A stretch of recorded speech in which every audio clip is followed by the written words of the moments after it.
à l'actualité concernant les forces de défense et de sécurité. Dans son édito de la semaine, colonel Mariam Sagara revient sur les missions des terroristes.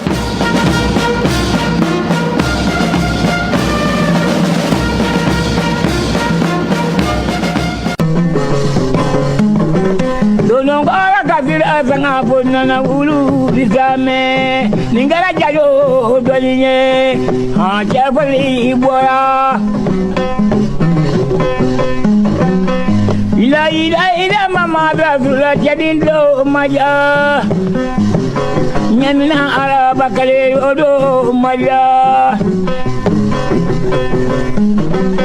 ay maule kolo kolo tianu yanyado. Partage arbitraire des territoires, fracture communautaire, instrumentalisation des identités ethniques, génocide à la fois humain et économique. Voilà le sinistre héritage que l'Europe continue de léguer à l'Afrique. Depuis des décennies, cette relation asymétrique et brutale s'évertue à maintenir le continent sous les jougs d'une dépendance savamment orchestrée. L'exploitation de nos ressources n'a jamais été une fin en soi, mais bien un moyen d'assurer la perpétuation d'un système inégal au détriment de l'émancipation africaine. Ces 20 dernières années, la jeunesse sahélienne, notamment au Mali, au Niger et au Burkina Faso, s'est trouvée aspirée dans un tourbillon de violence, de précarité et de désespoir. Et pourquoi ? Pour avoir souhaité briser les chaînes de la domination post-coloniale. Les peuples de ces nations, pourtant déjà meurtris par l'histoire, continuent de payer le prix fort de leur quête de dignité. Les campagnes comme les villes portent des stigmates d'une désolation imposée. Les familles enterrent leurs morts en silence pendant que, dans l'ombre, certains tirent profit du chaos. Aujourd'hui, la guerre économique s'ajoute à la guerre armée. L'étranglement financier de nos États s'organise avec froideur dans le but évident de nous mettre à genoux. Et comme si cela ne suffisait pas, la religion, outil d'élévation spirituelle pour les uns, est dévoyée par d'autres à des fins de manipulation meurtrière. Des jeunes souvent ignorants des enjeux réels sont enrôlés, endoctrinés, puis livrés à la mort au nom d'une cause qu'ils ne comprennent pas. Mais brûler des infrastructures, affamer des peuples, imposer la terreur, est-ce vraiment cela ? Conduire des âmes vers Dieu.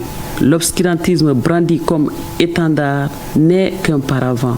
Derrière lui se cachent des intérêts stratégiques, des plans machiavéliques dressés loin du Sahel, dans des bureaux feutrés, là où l'on redoute l'éveil de notre jeunesse. Car oui, ce qui dérange, c'est cette jeunesse debout, consciente, en quête d'un avenir qui ne serait pas dicté depuis l'étranger. Ce qui inquiète, c'est l'élan de l'Alliance des États du Sahel, AES, qui ose penser, agir, construire en dehors des anciens schémas de domination. Alors on inonde nos terres d'armes, on entretient le chaos pour qu'il serve de prétexte à une présence étrangère déguisée en retour providentiel. Souvenons-nous des propos ambigus de certains dirigeants occidentaux évoquant la nécessité de réinvestir le Sahel. Comprenons bien, les richesses pillées hier sont épuisées. Il leur faut désormais de nouvelles sources, de nouveaux prétextes, de nouveaux outils de contrôle. Face à cette stratégie de la destruction programmée, l'heure est à la lucidité. Ces violences qui se réclament de Dieu n'en ont ni l'âme ni la finalité. Ceux qui les perpétuent sont les instruments d'un projet qui n'a rien de divin. Il est temps de lever le voile. Nos ennemis ne sont pas ceux que l'on nous montre, mais ceux qui, dans l'ombre, cherchent à nous faire disparaître par nous-mêmes.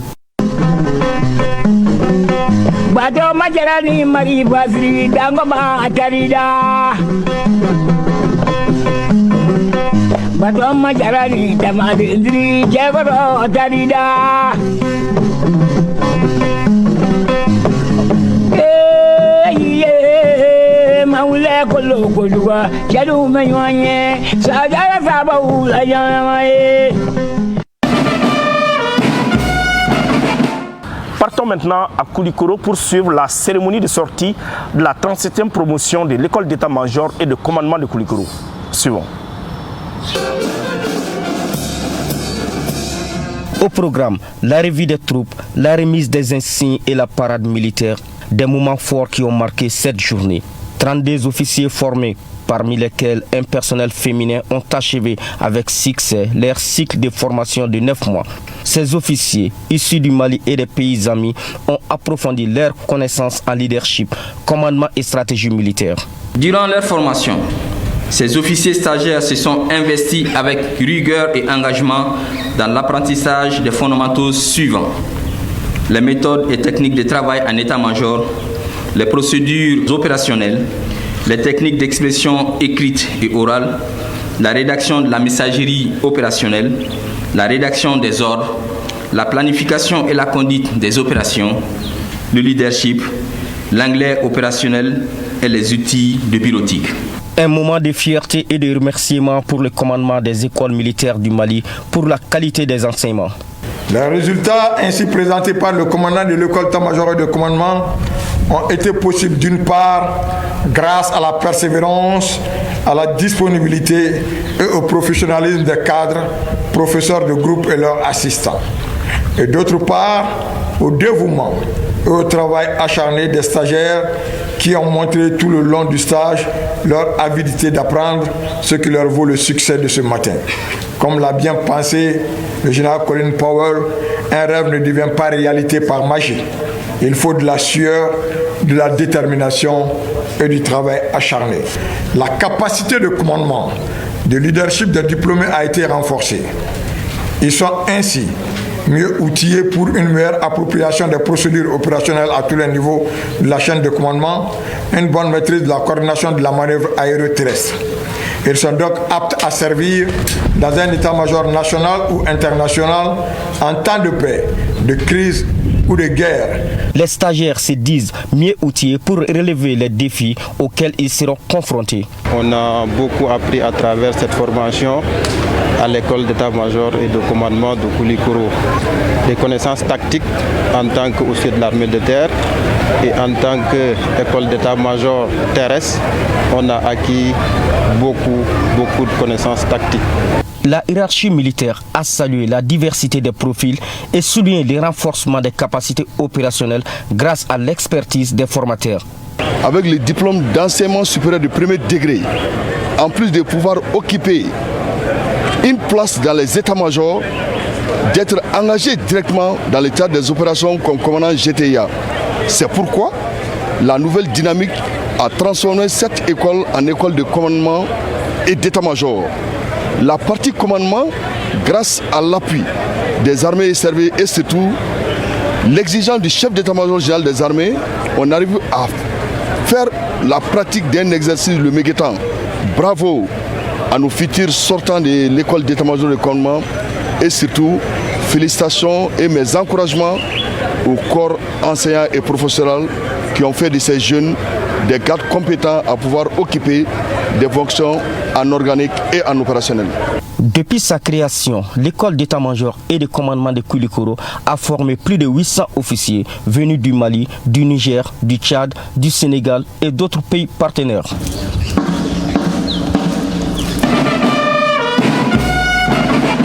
Il s'agissait au cours de cette journée VIP à l'école des guerres du Mali d'expliquer au chef d'état-major général des armées la mise en place d'une opération fictive dénommée Donko.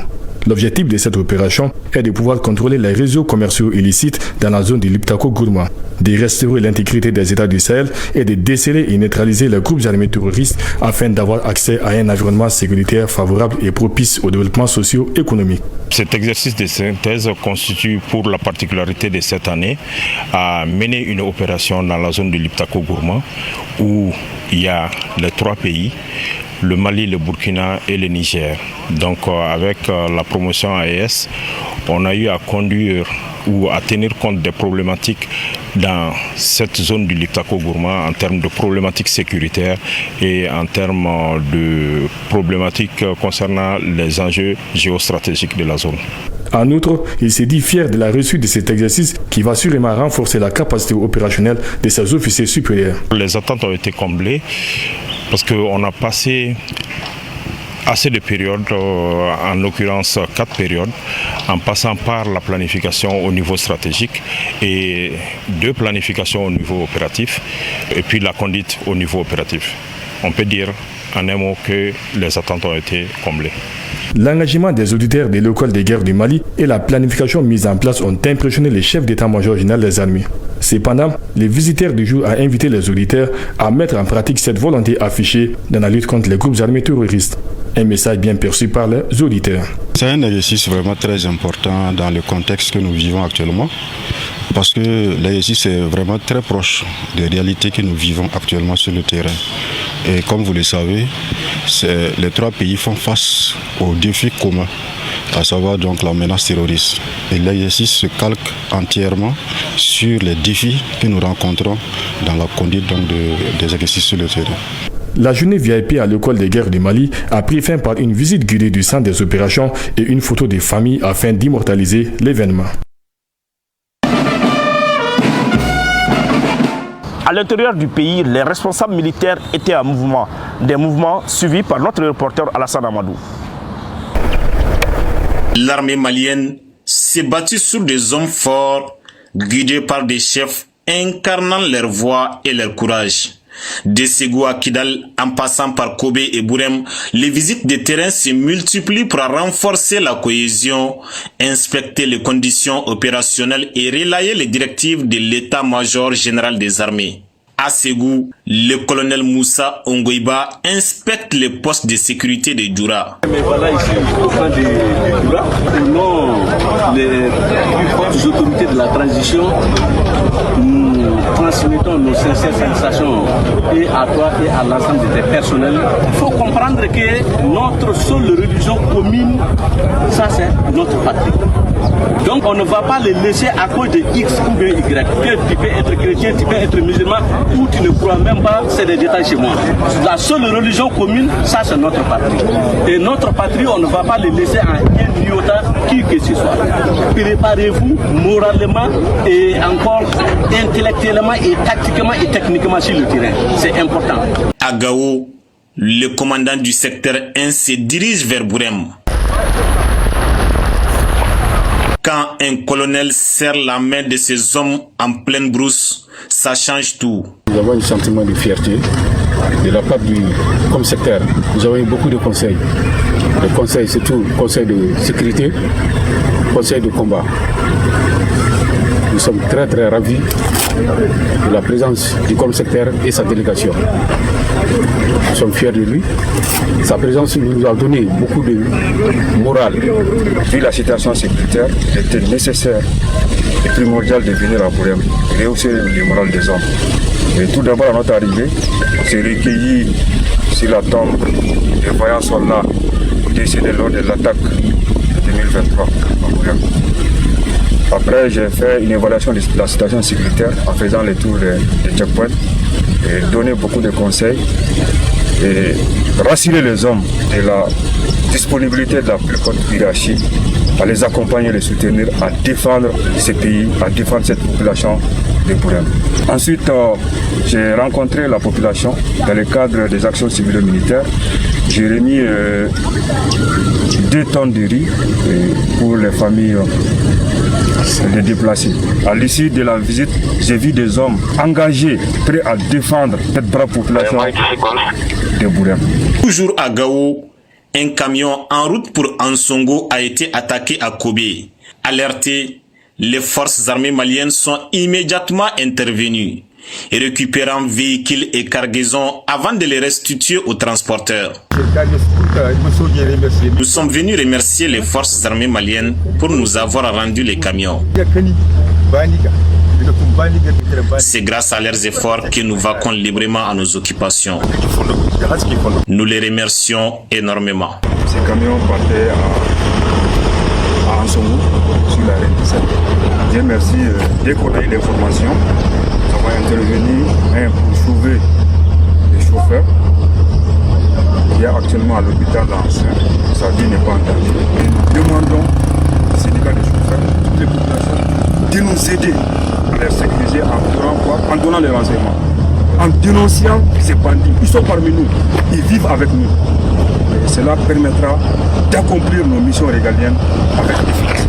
Dans les confins du Nord, le général Massaoulé est attendu à Kidal. Personnellement, j'ai tenu à passer autant que faire se peut, régulièrement voir mes éléments pour échanger avec eux, partager la situation des opérations et entre-temps me retirer avec quelques directives que je vais leur confier. Encore un appel à cette population vaillante de encore resserrer les rangs autour des FAMA pour une franche collaboration et afin que la liberté de mouvement, la liberté et le mouvement des biens et des personnes soit tout le temps assuré dans ce secteur. Nous sommes davantage plus près avec ces éléments pleins de morale, avec plein d'énergie. Je pense que la mission, nous comptons sur un très bon résultat dans les jours à venir. Ces déplacements, loin d'être des formalités, boostent le moral et l'efficacité des troupes en première ligne. Il faut faire ce que tu dois faire. Restons à l'intérieur du pays. À Sévaré, le colonel-major Yacouba Sanogo s'est rendu à Numbozo et à Diafarabé. C'est ce que nous dit notre reporter, le sergent Safiatou Sanogo. Aucun village n'est délaissé par les forces armées maliennes. La protection des personnes et de leurs biens est un serment des forces armées maliennes qui se concrétise de jour en jour. Le commandant du poste de commandement interarmée Théâtre Centre, le colonel-major Yacouba Sanogo, s'est rendu dans les villages de Diafarabé et Numbozo afin de constater de visu la situation sécuritaire et évaluer les conditions de vie de la population de ces deux localités. Le colonel-major a d'abord rencontré les hommes qui sont en opération à Diafarabé. La situation sécuritaire est sous contrôle grâce à l'engagement, la détermination, la discipline et le professionnalisme de nos troupes sur place. Conscient de la bravoure de nos hommes tombés à Diafarabé, il s'est recueilli devant la tombe de nos héros en hommage à leur sacrifice. Nous sommes à la piste de Diafarabé ici pour venir voir nos hommes sur le terrain, leur donner le message de la hiérarchie, le message d'encouragement. Nous avons trouvé une troupe qui est très motivée, qui fait ses tâches de façon professionnelle, qui a une bonne relation avec la population et qui entretient de bons réflexes de combat. Après la rencontre avec les hommes, c'est la population de Diafarabé qui a eu l'honneur d'échanger avec le commandant du poste de commandement interarmée Théâtre Centre.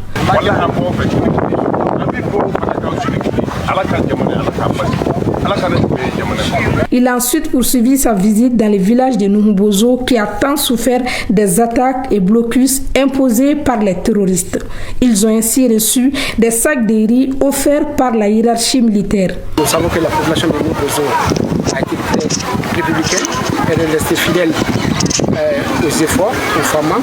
Donc le CMGA leur donne gracieusement cette plateforme afin de soulager de leur peine. Ces dons ont redonné le sourire aux habitants de Numbozo.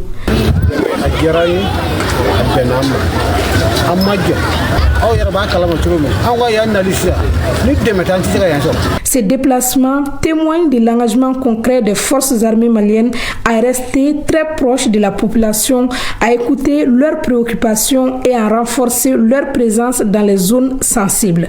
L'armée malienne est au service du peuple malien et elle demeure entièrement fidèle à son serment de protection des personnes et de leurs biens. Si vous l'avez bien remarqué, ces derniers temps, les terroristes ont changé de mode opératoire. Ils s'attaquent de plus en plus aux infrastructures de développement de notre pays. Pourquoi cela?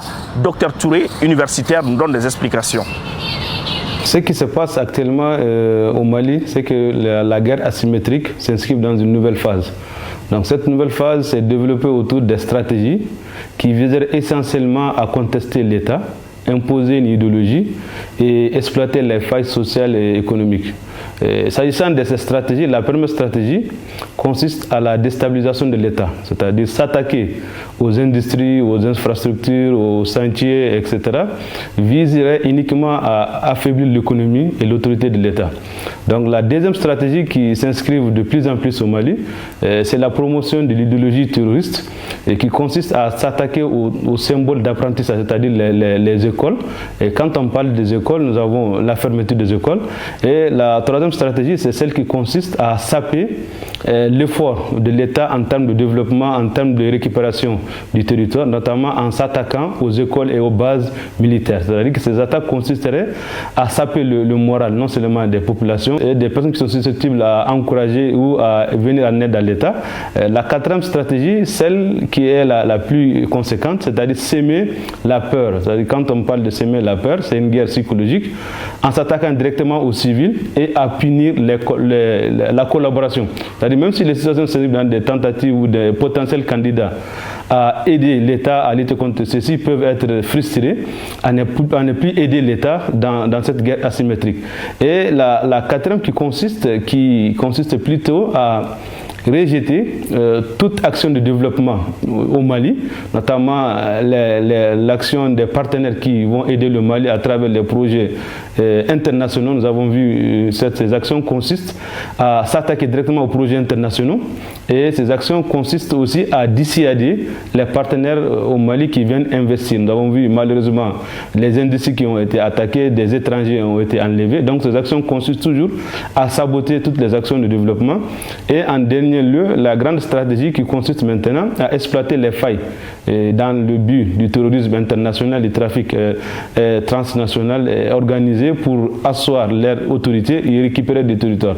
Donc si nous voyons cet ensemble de stratégies, à mon avis, vise uniquement à affaiblir l'économie, à affaiblir les actions du gouvernement pour déstabiliser et aussi utiliser en fin de compte les failles sociales que nous avons, la corruption, la précarité, pour instrumentaliser et endoctriner certaines populations qui s'inscriveraient entre guillemets dans la dynamique de lutter contre leur propre pays. S'attaquer à des Maliens, à des citoyens qui prient, qui utilisent l'islam, qui pratiquent l'islam, n'a rien à voir avec la religion. Donc c'est plutôt une guerre qui viserait uniquement, c'est une guerre politique, une guerre géostratégique, une guerre comme on appelle par la main invisible, qui viserait uniquement à déstabiliser l'État malien, parce que nous avons su avec l'orientation politique que nous avons actuellement.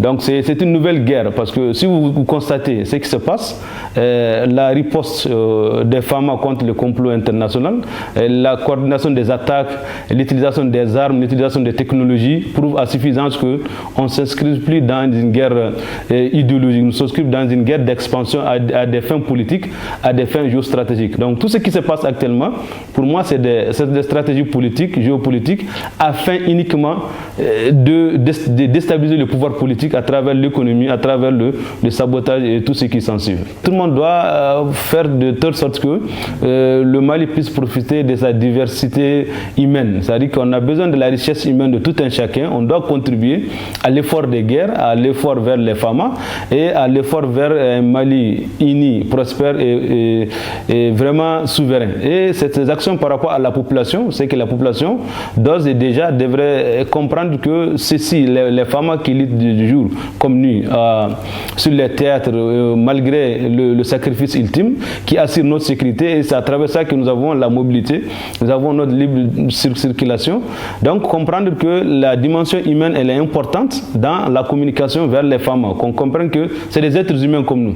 Donc cette population doit d'ores et déjà éviter d'être des sources de logistique, des sources d'information et des sources de déstabilisation au profit des forces du mal. Quand on parle de forces du mal, quelqu'un qui, à cause d'un petit montant, donne des informations ou héberger, donc tout ceci peuvent constituer des actions pour déstabiliser la logistique des groupes terroristes. Et par rapport à l'État et aux citoyens, et quand on dit qu'il y a guerre, la sécurité n'a pas de prix et l'insécurité coûte plus. On est en train de faire face vraiment à un complot qui dépasse l'action d'une seule personne. Donc on doit conjuguer l'effort des 23 millions de Maliens pour appuyer notre armée. S'il y a des informations, les donner à temps. Et aussi qu'on anticipe, surtout il faut le caractère d'anticipation. Il ne faut pas qu'on attende que les actions se passent pour aider les femmes, il faut empêcher que les actions se passent par rapport aux femmes. Et aussi, comme on l'a dit, le soutien que nous pouvons porter, tout un chacun, c'est de se comporter à un agent, à se comporter comme un agent de lutte contre le terrorisme, en dénonçant et à ne pas être complice des actions tendant à saboter les actions de l'État en cours. Les terroristes, de manière générale, ou encore ceux qui s'attaquent à notre pays, sont-ils des musulmans? Agissent-ils au nom de l'islam? L'islamologue et imam Ousmane Diarra nous donne des explications. L'islam est une religion de paix par excellence, une religion qui invite le musulman à vivre en harmonie avec son environnement. Et pas uniquement les êtres humains, même les animaux, même les plantes.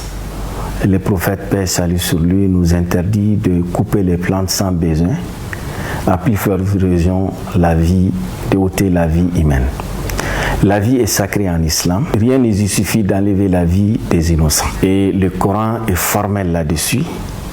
Dans la sourate 4, verset 93, Allah dit « Wa man qatala mu'minan muta'ammidan fajaza'uhu jahannam » Celui qui tue un croyant de façon volontaire, que ces derniers sont demeure et l'enfer pour l'éternité. Wa ghadiba Allahu alayhi, que Dieu se met en colère contre ces derniers. Et imaginez des groupes de gens que tu viens trouver, des innocents qu'on tue, des gens qui ne savent pas réellement ce qui se passe, comme le prophète paix et salut sur lui nous a prédit dans un hadith, qu'il y aura un temps, on va tuer les gens dans le désordre. Celui qui est en train de tuer ne sait pas pourquoi il est en train de faire, et celui qui est tué ne sait pas pourquoi on l'a tué. Et rien ne peut justifier l'acte qui est en train d'être fait, même si on utilise des slogans en disant c'est au nom de Dieu ou au nom de la religion. Et en islam, il n'y a pas de contrainte. La ikraha fi din. Il n'y a point de contrainte en matière de la religion. L'islam est une religion qui est dynamique, une religion qui dispose suffisamment d'arguments pour convaincre.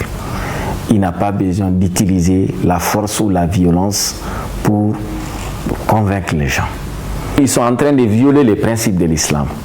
Les principes de l'islam qu'il ne faut pas s'attaquer à des innocents, il ne faut pas s'attaquer à des femmes, à des enfants, et nul n'est habilité à porter les armes sans l'autorisation. Donc, ceux qui sont en train de réclamer, eux-mêmes, ils sont en porte-à-faux avec ça. Moi, je pense que le fait de les appeler des djihadistes, c'est les honorer. Les termes djihad ne collent pas avec ce qui est en train d'être fait. Ce qui est en train d'être fait, c'est uniquement du banditisme. Mais eux, ce qu'ils sont en train de faire, c'est aussi terroriser les gens, créer la peur, s'accaparer des biens d'autrui. Et alors, quand on fait la djihad, il est interdit de couper des arbres. Il est interdit de toucher aux biens des gens. Et quand on voit des unités de production qui permettent à des chefs de famille de gagner leur vie et qui produit des produits qui sont licites, et quand on s'attaque à cela au nom de la religion, c'est pour mettre ces familles dans les difficultés. L'islam vise à sécuriser ou à préserver 5 choses: la religiosité, la vie, l'esprit, l'honneur et les biens. La vie est sacrée. Tout ce qui permet à l'homme de toucher l'esprit est interdit. Et le constat est que ces groupes armés, ils utilisent la drogue. Et cela est formellement interdit en matière de la religion. L'islam a un principe aussi que les gens doivent comprendre, que la fin ne justifie pas les moyens. Dire que mon objectif est telle chose est noble, c'est la charia, mais le moyen qu'on utilise pour y arriver doit être des moyens aussi licites, acceptés par l'islam. Donc, très souvent, c'est ça qu'on manipule les gens. Notre objectif, c'est l'islam, on veut la justice, on veut... Mais le moyen qu'on utilise pour arriver, est-ce que ces moyens sont licites? Donc, si ces moyens ne sont pas licites, l'islam te dit, Voilà ton objectif dont tu dis, même si tu prédis, même si tu utilises ces slogans, et cela ne passe pas du point de vue religieux. Quand ils récupèrent ce qu'on dit entre parenthèses, la zakat, qui est habilité à collecter? C'est un État qui est habilité à collecter. Mais quand ils collectent, ils donnent à qui? Et c'est eux-mêmes. Est-ce qu'on les distribue aux pauvres? Est-ce qu'on les distribue, on l'utilise pour des actes de développement? Parce que l'islam a prévu, quand il a parlé de la zakat, il a parlé aussi là où on doit l'utiliser. Les différents postes de dépenses où la zakat peut être utilisée et connue. Mais on n'utilise pas dans ce domaine. Et c'est eux-mêmes qui s'accaparent de ça. Et tout ce qui est posé sur le terrain n'a rien d'avoir d'islamique. Et rien ne peut les justifier. L'appel que je lance à moi-même et puis à tous les fidèles musulmans, d'abord aux érudits et aux imams, d'essayer d'intensifier la sensibilisation et d'expliquer aux gens l'islam vrai, l'islam comme le Coran nous enseigne, comme le prophète paix et salut sur lui nous a enseigné, qui est un islam tolérant, un islam qui accepte l'autre, qui accepte la diversité, qui accepte la divergence et qui demande aux musulmans de faire l'effort sur lui-même. Et nous devons faire comprendre aussi aux jeunes que ce n'est pas que tu es en difficulté, que tu n'as pas de travail, qu'il était permis de faire tout ou de n'importe quoi. On doit chercher sa vie dans un cadre licite pour que réellement ce qu'on gagne soit profitable pour toi et pour ta famille et pour l'ensemble des musulmans et te permettre de vivre heureux dans la vie ici-bas et d'être aussi parmi les heureux dans la vie de l'au-delà. Aux musulmans en général, de chercher à comprendre les religions et de ne pas se fier à des discours attractifs ou à des slogans qui on voit la beauté à l'extérieur, mais à l'intérieur c'est pourri. Nous devons continuer à prier et continuer à sensibiliser nos fidèles et mettons aussi notre confiance à Dieu et aussi prier pour qu'il y ait la paix et la stabilité. Et aussi les gens qui sont en train de travailler, œuvrer pour la paix et la stabilité, que Dieu aussi les assiste, qu'il leur donne la force, le courage de pouvoir réussir leur mission. Et ce qui veut de mal pour nous et pour nos pays, que Dieu leur donne d'autres préoccupations, qu'Allah préserve notre pays. Aujourd'hui, dans l'émission Défense citoyenne, nous vous amenons à la découverte de l'école militaire d'administration. C'est signé le sergent Bitoufouné Traoré. Après plusieurs mois d'une formation rigoureuse, alliant exigences académiques et discipline militaire, les stagiaires du cours d'application des officiers de l'école militaire d'administration EMA, ainsi que ceux de la première promotion du cours de perfectionnement officier, s'apprêtent à franchir une étape symbolique. Leur cérémonie de sortie prévue pour le 18 juillet 2025. L'école a pour objectif de former les officiers et les sous-officiers du Mali en administration finance, en gestion des ressources humaines et en logistique. Le cursus proposé à l'école militaire d'administration, c'est d'abord chez les officiers, nous avons 2 formations déjà. Nous avons la formation de l'application des officiers qui a 3 filières. La formation du cours de perfectionnement, 3 filières également, administration, finance, gestion des ressources humaines, logistique. Actuellement, nous formons le cours d'application qui arrive à son terme, le cours de perfectionnement qui arrive également à son terme. Le point d'orgue de cette formation a été la participation à l'exercice Meguetan qui a pu concrétiser tous les cours théoriques que nous avons fait en collaboration avec les autres écoles militaires. tout au long de la formation, ils ont vraiment acquis des connaissances qui peuvent les servir dans leur pays respectif. Ils sont maliens, burkinabés, nigérians, une mosaïque fraternelle issue des pays membres de l'Alliance des États du Sahel, AES. Cette diversité constitue une richesse. J'étais un fantasien tout fin. Aujourd'hui, je ressors un administrateur accompli. La formation m'a permis de découvrir des techniques de gestion administrative. Elle m'a permis de développer mes compétences dans ce sens et elle m'a permis de développer ma confiance en soi dans le futur travail d'administrateur qui nous attend. Je suis fière d'avoir eu à passer ces 9 mois avec 9 nationalités. Je suis venue ici au Mali en tant que Nigérienne. Aujourd'hui, je ressors avec 8 nationalités, mais surtout très maliennes. Armés de savoir et d'engagement, ces jeunes officiers sont prêts à prendre les rênes dans un contexte sécuritaire complexe où le leadership tactique est désormais une nécessité vitale. Sur le plan professionnel, cette formation m'a permis d'acquérir de nouvelles connaissances, des techniques de gestion, des choses qui vont vraiment m'aider dans mes tâches futures, qui vont me permettre de servir ma nation avec loyauté et dignité. Ça a été une période intense en un moment pour nous, mais surtout ça a été une période de partage et d'apprentissage des connaissances à travers les pays différents qui sont venus pour les stages au Mali. Malgré les défis, nous avons su grandir ensemble en tant que futurs administrateurs. À travers cette promotion, c'est toute une vision stratégique qui se dessine. Un élan concerté entre les États membres de l'AES qui voit dans la montée en compétences locales un levier de souveraineté et de résilience.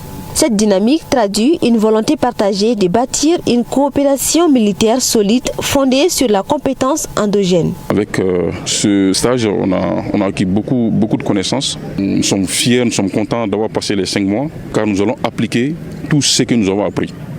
J'ai eu un apport vraiment énorme parce que ça m'a permis de monter à un autre échelon qui est le cours de perfectionnement d'officier. Ça m'a permis de savoir réellement comment un commandant d'unité doit se comporter en matière d'administration. Dans quelques jours, cette nouvelle génération de cadres appelés à conjuguer savoir-faire, technique et sens du commandement recevront officiellement leur attestation.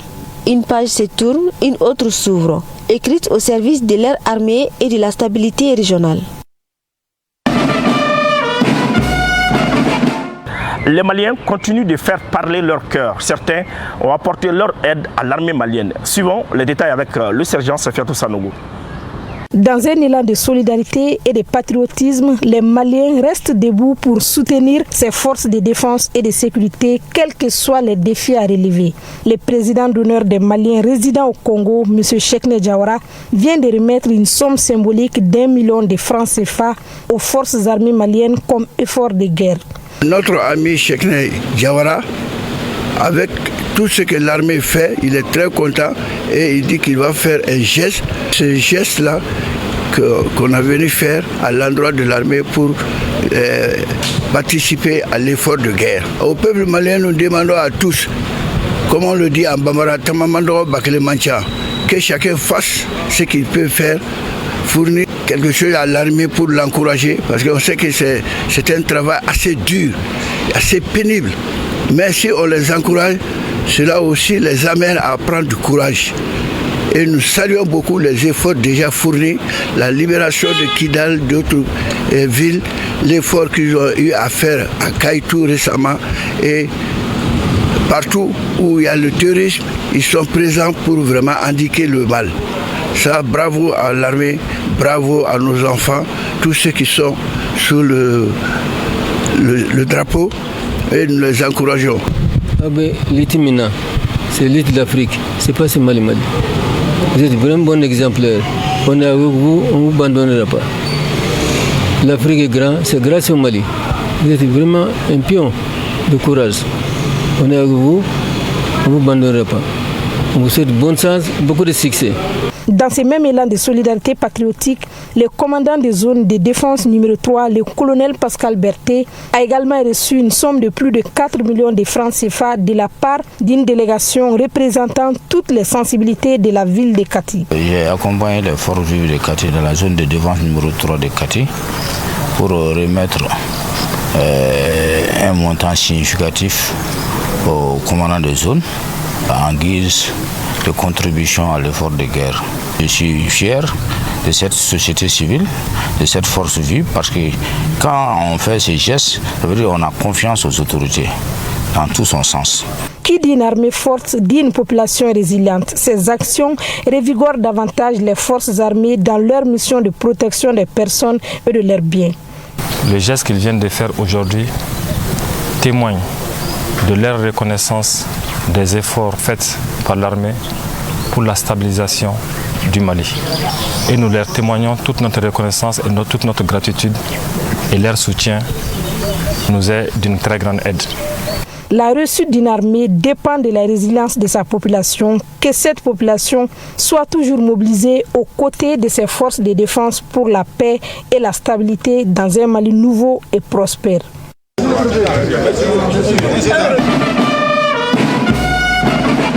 À présent, nous vous proposons de suivre le bilan des différentes opérations menées sur le terrain.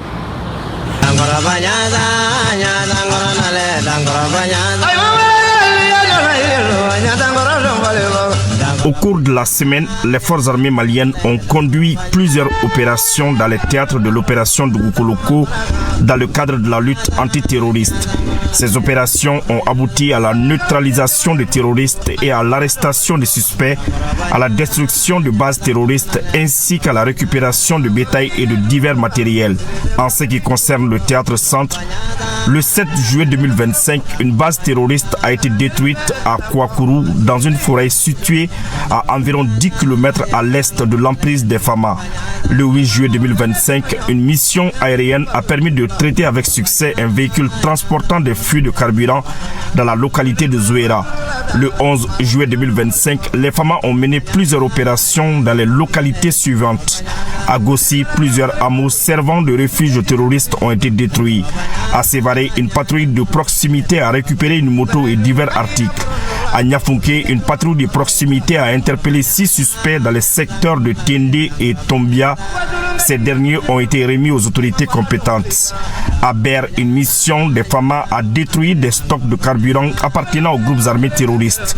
À Gao, les FAMA ont intercepté un camion en partance pour Ntaaka contenant 20 marteaux-piqueurs et 100 bidons d'huile à moteur. Les matériels étaient destinés à la mine d'or de Ntaaka. Le chauffeur et le matériel saisi ont été remis aux autorités compétentes pour enquête. Quant au théâtre Est, le 7 juin 2025 à Gao, dans la localité de Kobe, suite à l'échec d'une tentative de braquage sur la route nationale numéro 17, une mission de sécurisation du trafic routier a récupéré un camion contenant 7 tonnes de sucre, 3 tonnes de farine, 1 tonne de semoule, 5 cartons de cubes magie, 5 cartons de sardines, 44 cartons de biscuits, 10 casiers de boissons, 1 carton de savon et 4 cartons d'eau de javel. Le véhicule sera remis à son propriétaire en présence des autorités compétentes. Le 12 juillet 2025, une unité des FAMA en reconnaissance offensive dans le secteur de Zindiki, à 45 km au nord-ouest de Gossi, a été prise à partie par des terroristes. Le bilan fait état de la neutralisation d'un terroriste, de l'interpellation des suspects, de la récupération du matériel militaire ainsi que de la destruction de motos et d'un pick-up. À Lelewe, les FAMA ont interpellé un individu suspect en possession de 7 bœufs. L'intéressé serait un voleur de bétail notoire dans le secteur. Il a été remis aux autorités compétentes. Après identification, les animaux seront officiellement restitués à leurs propriétaires. De plus, l'état-major général des armées confirme la poursuite des opérations de recherche et de neutralisation des terroristes. Par ailleurs, les FAMA maintiennent leur mission de sécurisation des populations et de leurs biens sur l'ensemble du territoire.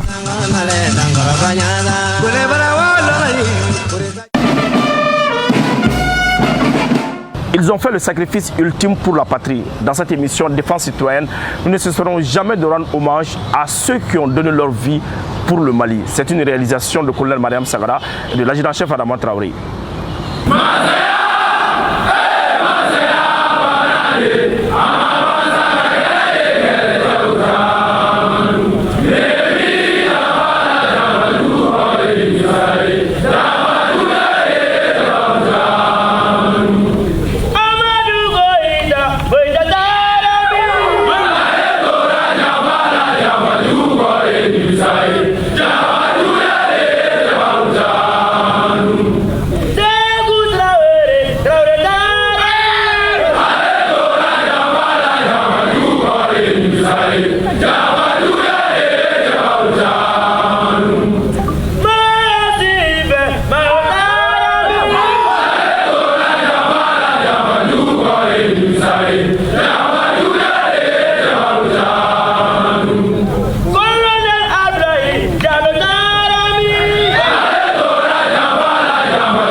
Ainsi s'achève ce 174e numéro de l'émission Défense citoyenne.